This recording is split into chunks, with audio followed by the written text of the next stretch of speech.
good, Freddie. How are you? Not too bad That's at good, all. man. That's I've good, just that's been admiring that stunning piece of architecture between your arms. Why, thank you very much. Can you tell me what it is? This guitar is Gibson DG335, and it was designed by Dave Grohl, and it's Dave Grohl's signature guitar. This one is from 2006. This is one of the first run Gibson made, so a limited run. So lucky to have it. They again sort of reshoot it again. So this is one of the first. Really cool guitar.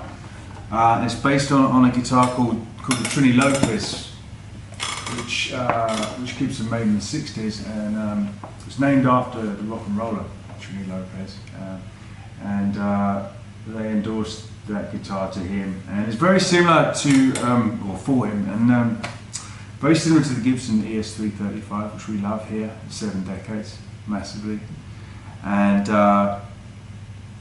it has similar characteristics. So you have the 2 cutaways, you have the block running through, so they can sit on there, humbuckers.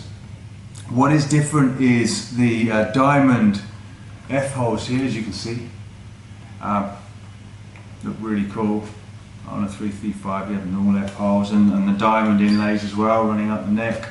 And the headstock, like kind of crazy kind of take on a headstock with the tuners all on one side as well. So that's the DG, so you can put a signature there. And you don't want to be doing anything too flash on this thing, you know, it's a powerful beast. And you just let it speak for itself.